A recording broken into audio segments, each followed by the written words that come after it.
Desde los decadentes callejones de la vieja Shanghái Se ocupaban de todos los vicios, y no exagero. a las peligrosas calles de Chinatown, Había bandas de chinos por todas partes, se pegaban tiros los unos a los otros. el crimen organizado chino ha tomado muchas formas a lo largo de los siglos. Es un mundo de lampa impregnado de mitos. A los miembros del crimen organizado chino les gusta identificarse con los antiguos guerreros. Y formado en el terror. El equivalente a disparar a las piernas era cortar todos los tendones del cuerpo, lo que convertía a la persona en una especie de masa gelatinosa. Pero su meta siempre ha sido la misma. Ganarán dinero recurriendo a cualquier método.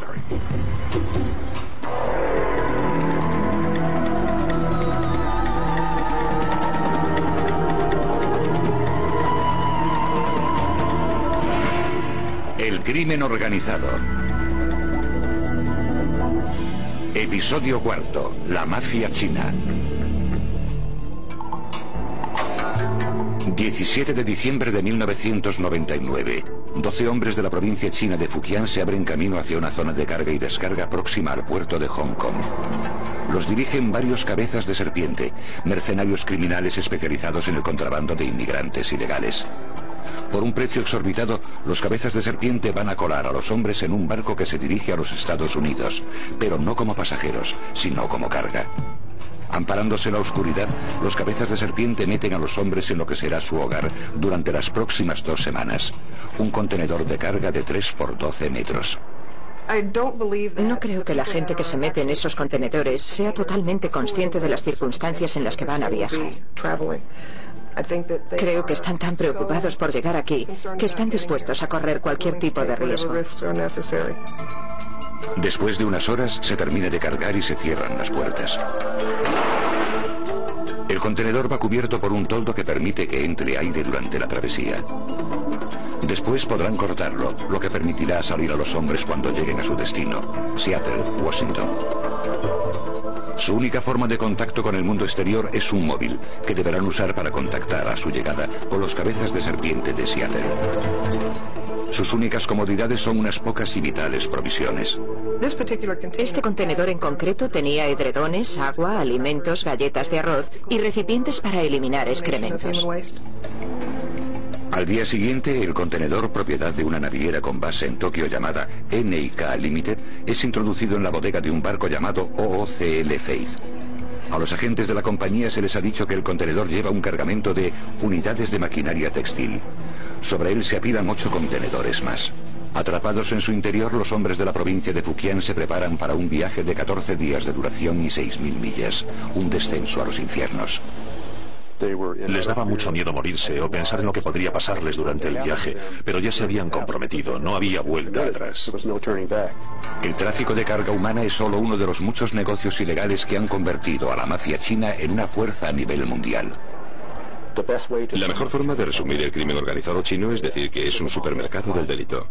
Están dispuestos a asesinar por dinero, secuestrar, extorsionar, prestar dinero, blanquearlo, cometer delitos de guante blanco, delitos informáticos, cualquier delito que les ayude a conseguir cualquier tipo de ganancia económica.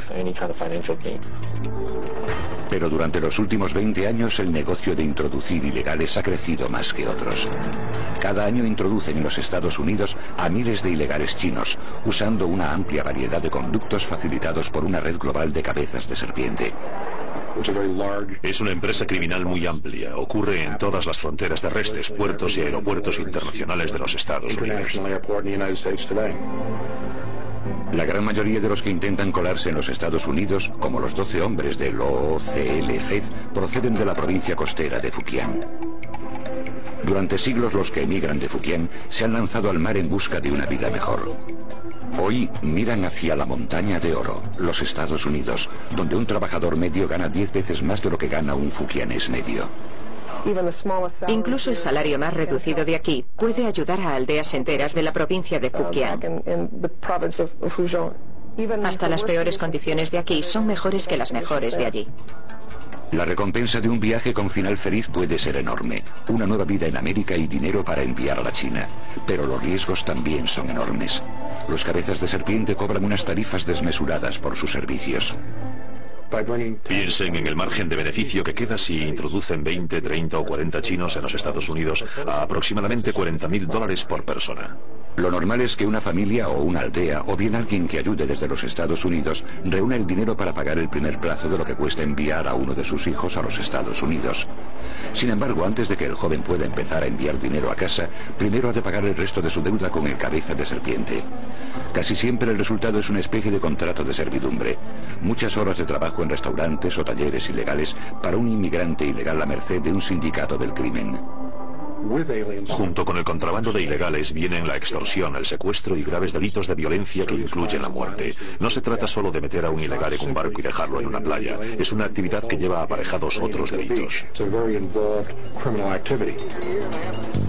A pesar de los peligros, los hombres encerrados en el barco están dispuestos a someterse al terrible viaje a través del Pacífico. Sabían que ese era el riesgo que debían correr para conseguir lo que para ellos es lo más importante de su vida, llegar a los Estados Unidos. Pero tras 12 días en el mar, su plan empezó a fallar. El 29 de diciembre de 1999, la naviera NIK se enteró de que los contenedores que decían llevar unidades de maquinaria textil y que iban en un barco que había atracado cerca de Los Ángeles, en realidad llevaban ilegales chinos. La compañía se puso en contacto con el Departamento de Inmigración para informar de que había otros envíos similares.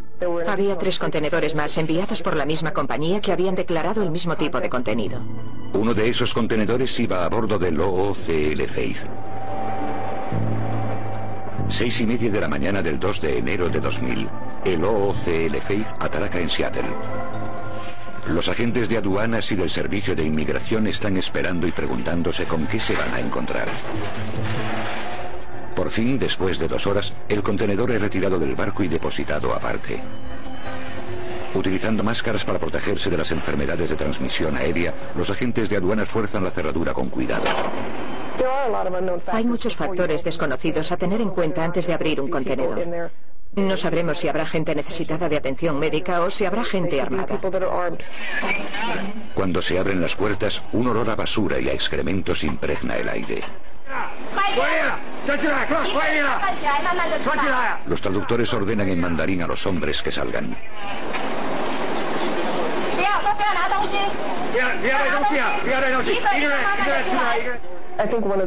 Una de las cosas que más me afectó fueron las deplorables condiciones en las que esa gente tuvo que viajar. Me cuesta mucho aceptar el hecho de que alguien sea capaz de hacerle eso a otros seres humanos por dinero. Por suerte, los 12 hombres habían sobrevivido al viaje. Pero ahora se enfrentaban a un viaje de otro tipo. A 4 semanas y 6.000 millas de su casa, quedaron bajo la custodia del Departamento de Inmigración que los detuvo por polizones. Esa semana el OOCL Faith fue uno de los 4 barcos que llegaron a Seattle con carga humana en sus bodegas. El Departamento de Inmigración arrestó a 3 cabezas de serpiente involucrados en la operación, 2 de los cuales fueron condenados a 2 años de cárcel. Pero aunque el Departamento de Inmigración haya acabado con una organización dedicada a la introducción de ilegales, el problema es que continuamente se forman nuevas redes.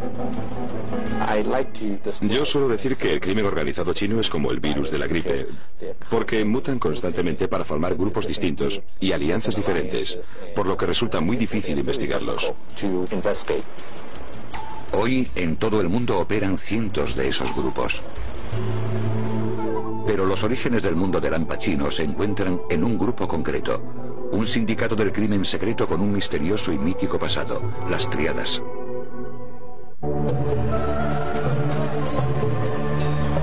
Actualmente el mundo del hampa chino está formado por cientos de diferentes organizaciones criminales. Pero sus raíces se encuentran en un solo grupo, una antigua hermandad llamada la Asociación del Cielo y la Tierra, más conocida como las Tríadas. Los orígenes de la banda más conocida de la China son motivo de debate desde hace mucho tiempo. Según la leyenda conocida por muchos chinos, la historia comienza en 1671, en un monasterio Shaolin de la provincia de Fujian. Allí un grupo de monjes budistas lleva una vida de sencillez y aislamiento. Cuando no meditan, perfeccionan un tipo de arte marcial que llegaría a ser conocido como Kung Fu. Un día los monjes se enteran de que los ejércitos bárbaros se acercan a la capital, Pekín, y amenazan con derrocar el imperio Qing. Supone un cataclismo. Los ejércitos imperiales no son lo bastante fuertes como para resistir, por lo que un emperador desesperado pide ayuda a todo el mundo para rechazar la invasión. Llevados por el deber patriótico, los monjes del templo Shaolin responden a la llamada utilizando el kung fu para rechazar a los bárbaros sin perder ni un solo hombre. Un agradecido emperador ofrece a los nuevos héroes riquezas y títulos nobiliarios, pero los monjes lo rechazan. En cambio, regresan a su aislada vida en Shaolin sin pensar la traición de los asesores del emperador. Los malvados altos cargos que rodeaban al emperador les sugirieron que si habían hecho aquello podrían hacer cualquier cosa, así que sería mejor librarse de ellos. El emperador, que era manchú y no chino, actúa con rapidez temiendo una rebelión interna. Envía un grupo especial a Fujian, armado con veneno y pólvora, y en un banquete de celebración, los invitados emborrachan a los monjes, y después prenden fuego al templo. Las llamas devoran el monasterio, matando a casi todos los monjes Shaolin. Los 5 únicos supervivientes caminan durante días para huir de las tropas del emperador. Por fin se detienen a descansar junto a un arroyo, donde descubren un pebetero que flota en el agua. Lleva unos caracteres chinos que dicen: derrocad a los Qing, restaurad a los Ming. Aquellos monjes, al ver el pebetero, pensaron: el cielo nos ha enviado un mandato.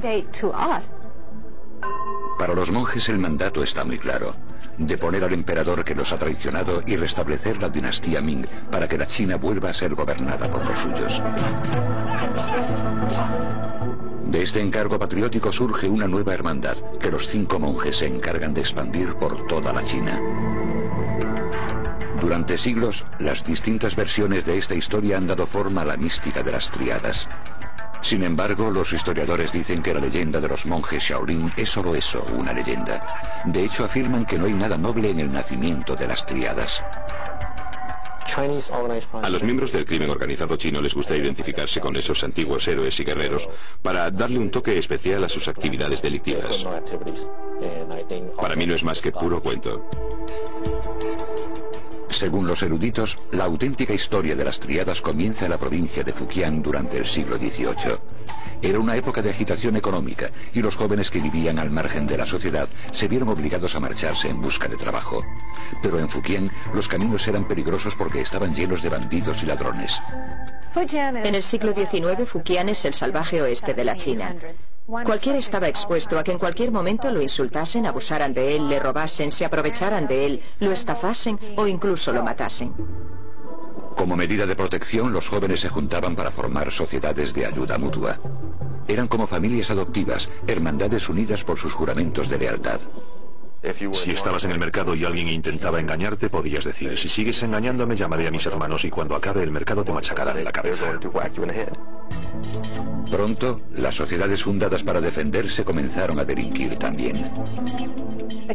Los hombres que entraban en esas sociedades, que las necesitaban, no eran angelitos, ocupaban el escalón más bajo de la sociedad. Se dice que aquí, en este templo, un grupo de monjes itinerantes formó una hermandad secreta en 1761.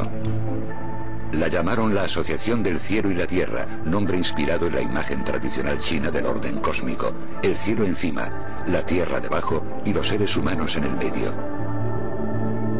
Para representar esta relación, la Asociación del Cielo y la Tierra tomó como emblema un triángulo equilátero, símbolo que con el paso del tiempo dio lugar a su nombre occidental, las tríadas. En poco tiempo, distintas ramas de esta nueva hermandad comenzaron a surgir por toda la provincia de Fujian. No tenían un padrino, un papa, una figura central.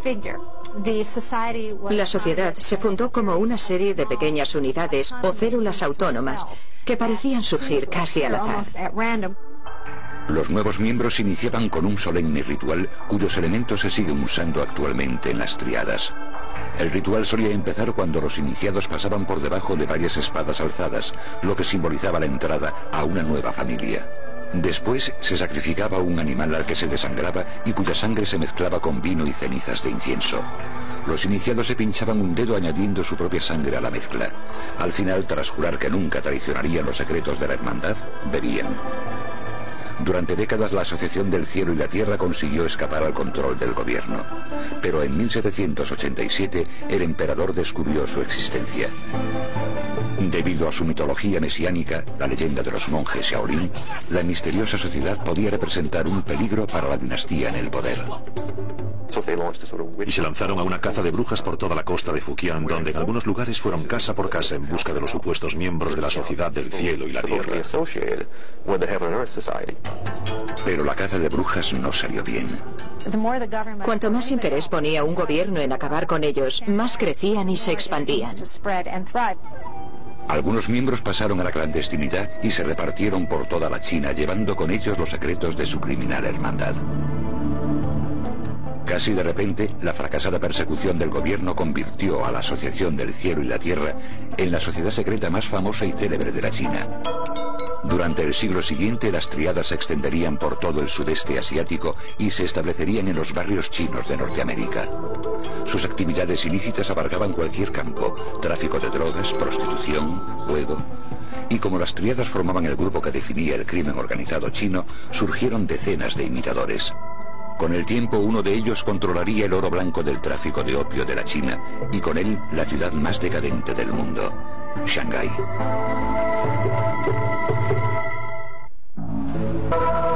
A principios del siglo XX, al igual que hoy, Shanghái era la ciudad más cosmopolita de la China continental. También era la más peligrosa, decadente y corrupta. Era un lugar de la China donde lo oriental se juntaba con lo occidental, provocando todo tipo de excesos.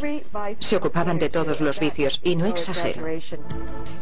La ciudad era en realidad tres mundos dentro de uno: los territorios británico, francés y chino, cada uno custodiado por su propia policía. Era el caldo de cultivo perfecto para la delincuencia. Un bandido podía delinquir en una jurisdicción y escaparse a otra para evitar ser arrestado. Con el paso del tiempo, una única banda dominaría el próspero mundo de Lampa de la ciudad. Y un ambicioso gángster se convertiría en el señor del crimen más poderoso que la China ha visto jamás. Con el auge de las triadas a finales del siglo XVIII, las sociedades secretas comenzaron a surgir por toda la China. Una de las mayores era la famosa Banda Verde. La Banda Verde comenzó siendo una asociación benéfica para los barqueros que trabajaban en el Gran Canal, la vía fluvial interior por la que se transportaba el arroz de los impuestos desde el centro de la China a Pekín. Cuando la llegada de los barcos de vapor dejó sin trabajo a los barqueros, muchos se dirigieron a la ciudad.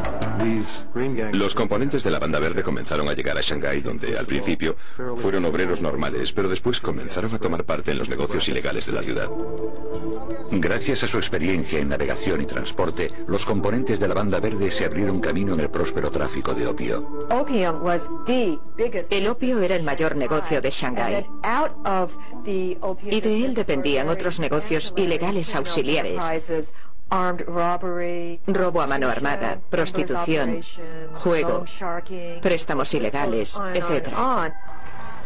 A mediados de los 20, los miembros de la Banda Verde controlaban los negocios ilegales de los tres sectores de Shanghái. En una ciudad del tamaño del Chicago de Al Capone, la Banda Verde lo controlaba todo. La Banda Verde fue capaz en un periodo de tiempo asombrosamente corto de pasar de ser un grupo anticuado de hermanos del norte de la China a convertirse en la organización de criminales más poderosa del mundo.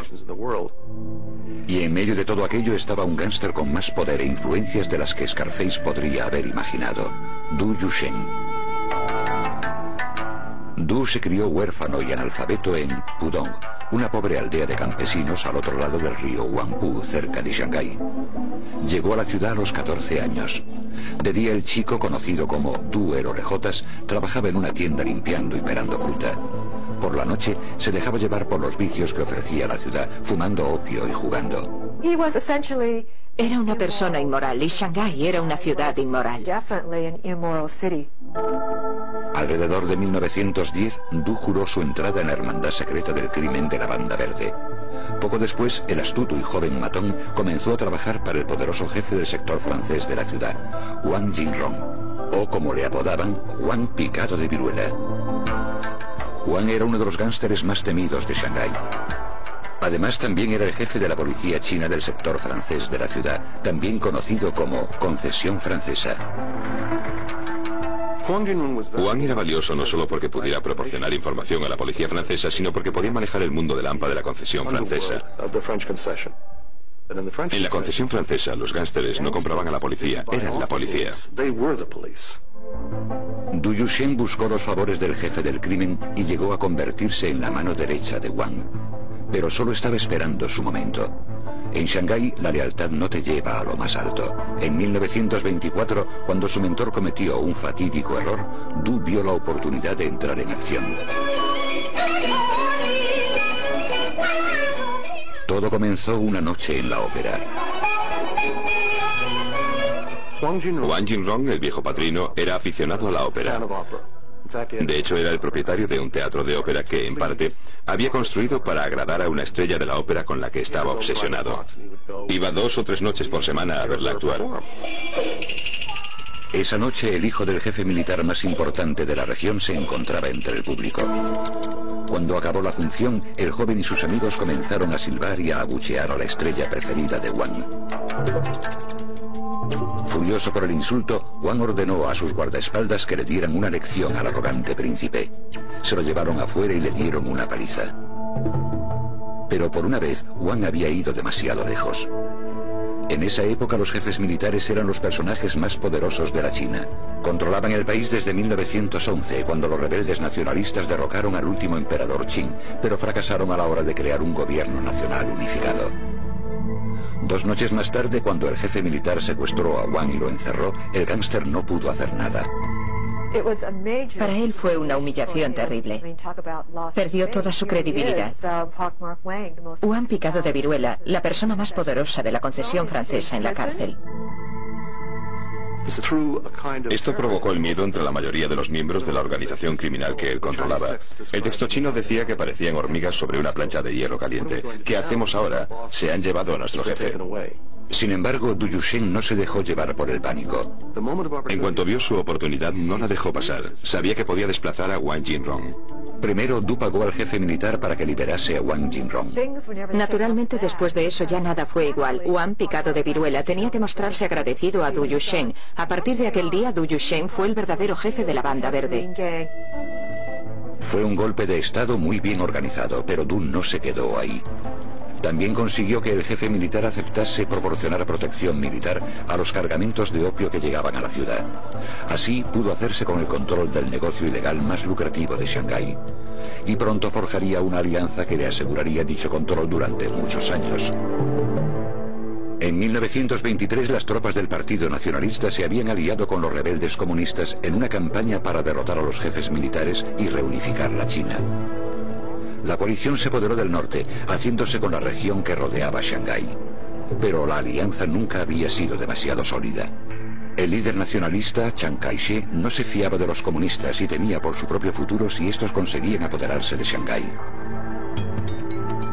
En 1927, Chiang se puso en contacto con la figura más poderosa del mundo del AMPA de la ciudad, Du Yusheng. El general le pidió a Du que utilizara la fuerza de la Banda Verde contra los comunistas, que por entonces estaban organizando una huelga masiva en la sección china de Shanghái. Du aceptó velando por sus intereses. El futuro del monopolio del opio, que él más o menos tenía en Shanghái, se veía amenazado por la victoria comunista. El 12 de abril de 1927, a las 4 de la madrugada, en el centro de Shanghái, un penetrante silbido atraviesa el silencio del alba. A esa señal, miles de miembros de la Banda Verde acceden a la sección china de Shanghái, provocando un brutal ataque contra los huelguistas comunistas. Había comenzado la masacre conocida como el Terror Blanco. Los esbirros de Du sacaban a los hombres a la calle y los atravesaban con sus bayonetas o les disparaban. Un testigo dijo que las cabezas rodaban por las cunetas como si fueran ciruelas maduras. En cuestión de horas, los hombres de Du masacraron a casi 5.000 personas. El gángster le había entregado la ciudad a Chiang Kai-shek y ahora quería su recompensa. En abril de 1927, el jefe del mundo del crimen de Shanghái, Du Yusheng, organizó la salvaje matanza que sería conocida como Terror Blanco. Los componentes de la Banda Verde asesinaron a miles de comunistas, permitiendo que las fuerzas nacionalistas de Chiang Kai-shek se alzaran con el control de la ciudad. Como recompensa, a Du se le concedió el grado de general del ejército nacionalista. Y junto con el cargo llegó lo que el gángster deseaba más que cualquier otra cosa: la respetabilidad. Es el acontecimiento que lo sitúa en un pedestal, por encima de los demás. Y esto hace que empiece a considerarse un político y no solo un criminal. El inculto gángster decidió convertirse en un caballero de Shanghái. Contrató eruditos para que redactasen trabajos sobre su familia, aunque él no sabía leer. Entregó tanto dinero a obras benéficas que en 1931, en el Quién es quién de la China, aparecía como un generoso filántropo. Acabaría siendo directivo de 5 bancos y de una universidad, además de ocupar un alto cargo en la Cámara de Comercio. Y siguió formando parte de la vida social de Shanghái. Este hombre, que surgió del escalón más bajo de la sociedad, ahora es el líder social de Shanghái. Cuando entra en un club nocturno, todo el mundo dice: ahí está, es él. Pero detrás de la fachada de respetabilidad, Du conservó su alma de gángster. Se ha dicho que Du era el Horacio Alger chino. Eso es cierto, pero también era el Al Capone chino. Desde su base en el sector francés, Du mantuvo su puño de acero cerrado sobre el mundo del AMPA de Shanghái. Cualquiera que lo contrariara se arriesgaba a experimentar una turbulenta forma de justicia. El equivalente a disparar a las piernas era cortar todos los tendones del cuerpo, lo que convertía a la persona en una especie de masa gelatinosa. Para Chiang Kai-shek, el miedo inspirado por Du y sus secuaces se convirtió en una herramienta muy útil para recaudar fondos. Necesitaban a la banda verde por su fuerza, ya que muchos de los ciudadanos más ricos de Shanghái vivían en secciones de la ciudad que no estaban bajo el control chino. ¿Quién podía entrar en la concesión francesa y secuestrar o matar a un banquero con impunidad? Los hombres de Du Yusheng. Du Yusheng se convirtió en el instrumento de terror que asustaba a la clase capitalista de Shanghái. La relación de Du con los nacionalistas también le sirvió a este para llenarse los bolsillos. Tras el terror blanco, el gángster se convirtió en el jefe del llamado Comité para la Supresión del Opio, la agencia encargada de todo el opio ilegal confiscado por las autoridades. Du ya tenía el monopolio del tráfico de opio de Shanghái y ahora, gracias a su puesto en el gobierno, también controlaba las enormes cantidades de droga de las que se incautaban los nacionalistas. Se trata de un negocio redondo. Sería como coger la cocaína almacenada en la sala de pruebas y que la propia policía la vendiese de nuevo en las calles. A principios de los 30, el poder de Du sobre el mundo del AMPA de Shanghái parecía inquebrantable. Se había convertido en el gángster más poderoso de la China y en uno de los hombres más influyentes de Shanghái. Pero el futuro traería consigo el desplome de su imperio y la destrucción de sus sueños de honor. En 1937, las eternas tensiones entre la China y el Japón acabaron en guerra.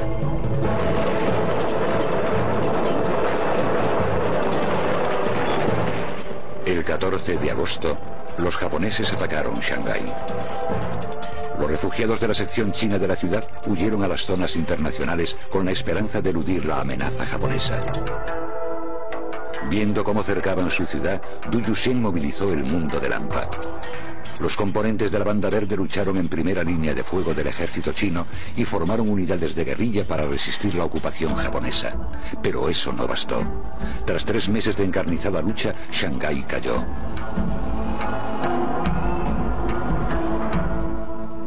Du Yusheng, junto con otros líderes de la ciudad, subió a bordo de un carguero y huyó a Hong Kong.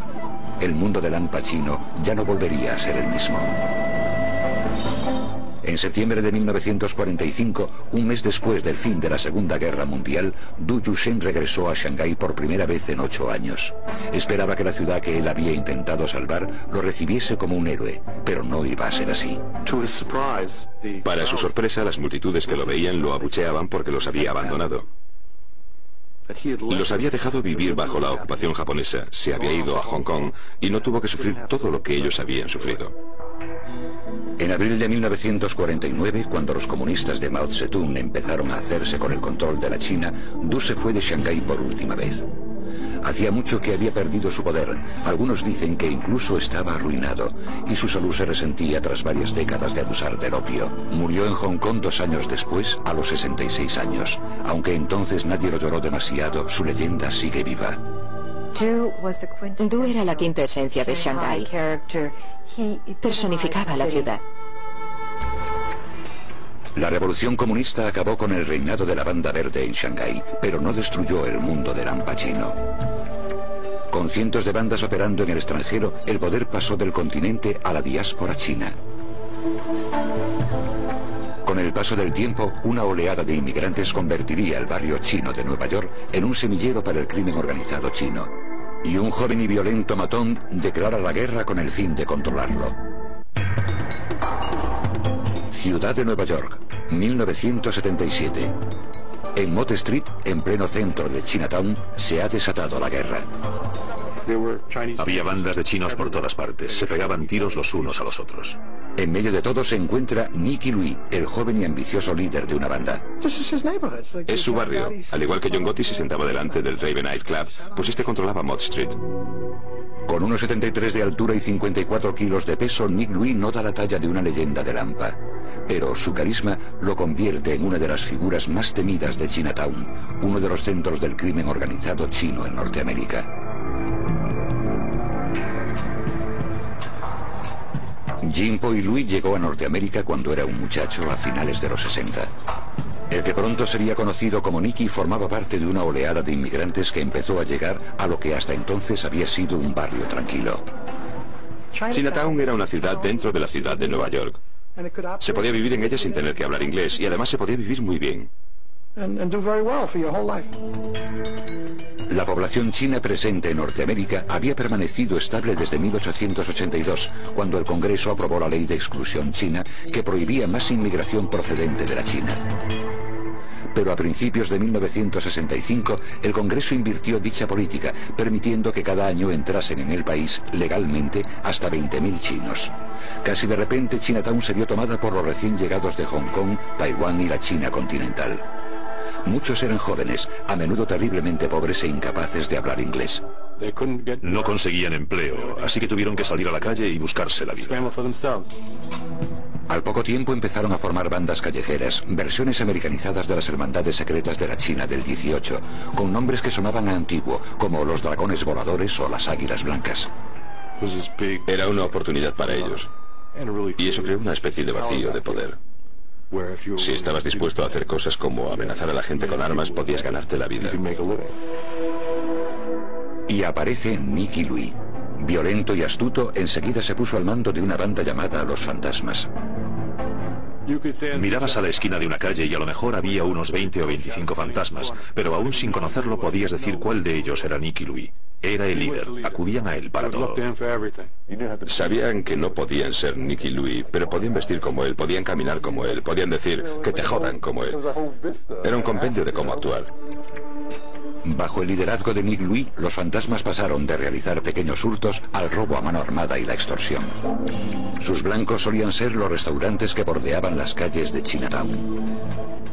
Se acercaban al dueño de un restaurante y le decían: este joven acaba de llegar de Hong Kong, ¿puedes emplearlo en tu restaurante? Y le daban un empleo de $100 o $150 a la semana. El tipo aparecía una o dos veces y ya no volvía nunca más, pero seguía cobrando. Eso es extorsión. Pero el ambicioso Nicky Louis tenía mejores planes. Quería hacerse con el control de todo Chinatown. Para ello tenía que forjar una alianza con una de las organizaciones que llevaba mucho tiempo dirigiendo los negocios ilegales de Chinatown, los Tongs. Los Tongs fueron los primeros que se establecieron en la década de 1860 como asociaciones benéficas para proteger de la discriminación a los trabajadores inmigrantes chinos. Se convirtieron en el centro de la vida de la comunidad en la mayoría de los barrios chinos, una combinación de banco, club social y ayuntamiento, pero no se limitaron a ser benéficos durante mucho tiempo. Algunos de los Tongs degeneraron en organizaciones criminales que dirigían prostíbulos, casas de juego, fumaderos de opio. En Nueva York, los elementos criminales del Tong On León habían controlado los negocios ilegales de Mott Street, la calle principal de Chinatown, desde el cambio de siglo.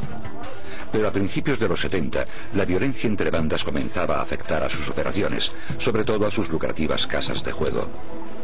Para ponerle fin a esto, el Tong reclutó a una de las bandas, las Águilas Blancas, para hacerles de matones. Los fantasmas se quedaron fuera, obligados a operar en la periferia del barrio chino, pero eso no detuvo a Nicky Louis. La noche del 3 de marzo de 1973, el grupo de Nicky vio a un miembro de las Águilas Blancas, Arthur Ha, solo, de pie en Mott Street.